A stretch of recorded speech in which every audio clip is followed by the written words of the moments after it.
What you are about to see is the story of the people and places involved in the production of the South West Dorset talking newspaper. Every Thursday morning, a cassette or CD arrives at the home of about 300 blind or partially sighted people in the area and beyond. A listener and committee member, Betty Bartlett, and her guide dog Paige, receive the tape and listen to it. Sue Darla, a newsreader and magazine compiler, talks to her about her connection with the organisation. This is your South West Dorset talking newspaper for the week ending Saturday, May the 30th. I was confirmed registered blind in 1993, and I think it was a young lady called Elizabeth from the social services got in touch with me, and your tape came in. I enjoyed the tape, the interest, because I can't read a newspaper. Also the local news. The magazine, I find I like the recipe because I always enjoyed cooking. You're also on the committee. I'm on the committee now, yes, which I thoroughly enjoy. Yeah. I find it quite stimulating and it's interesting. Which is very useful for us because we get feedback from one of our listeners on the committee. Exactly. The local newspapers are delivered to an address in South Hill, Weymouth, and the editor picks up a bag with them in. On the other side of the news is a magazine. This contains items that may be of interest collected by the teams. The compiler collects this bag from the chairman and selects material from it for the magazine that week. Now the film will show how the production of the tape or CD takes place. Articles that are to be used are cut out, measured and clipped onto paper. I'm going to measure the piece so that I know how many inches there are, and then at the end I shall add up all the inches and hopefully it'll come to 200, and that will make the size of a tape. The studio is in the council offices on Portland.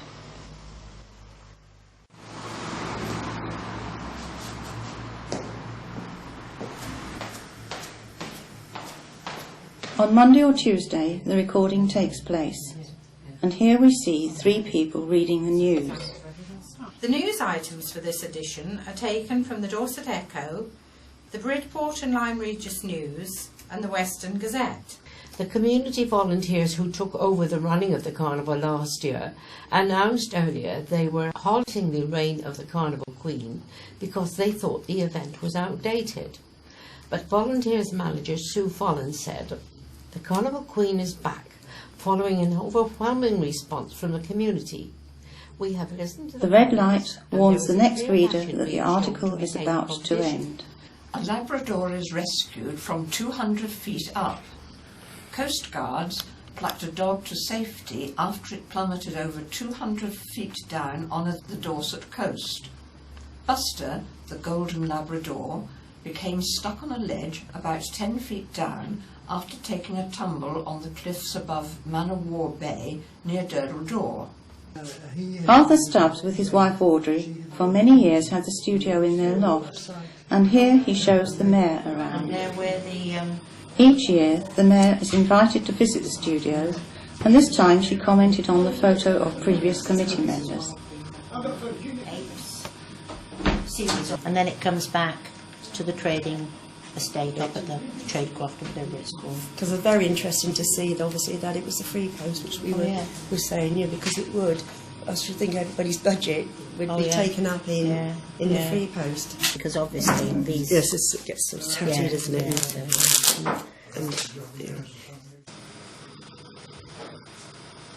On Wednesday morning, volunteers collect the bags from the sorting office and take them to the studio. The mail bags are taken here for the tapes and CDs to be cleaned and have fresh recordings put on them.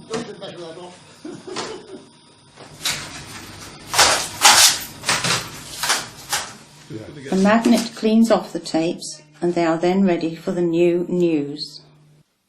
The CDs and tapes are copied here and the administration carried out.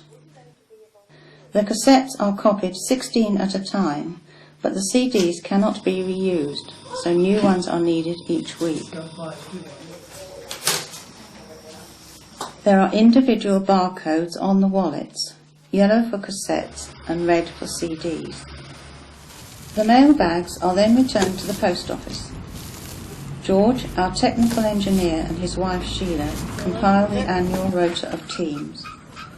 This keeps the talking newspaper functioning efficiently and is the kingpin of the organisation. Every May we have an annual general meeting, and here we are at the meeting for 2009. It is the wish of the meeting that the minutes be accepted. Can I please have a proposer and second?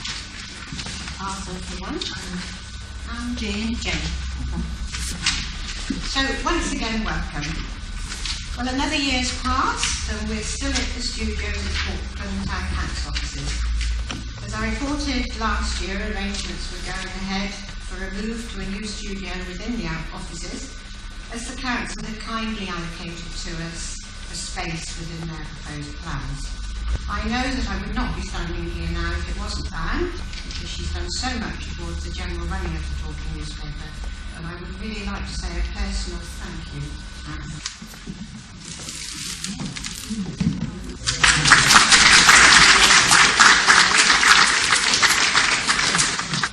Another person who works hard for the SWDTN is Sue Bauer. She's done a variety of jobs within the organisation, but for many years she's held the post of publicity officer, a post which she's really put her mark on. At this point I'd like to say thank you to her for this small token of our appreciation of the work she has done.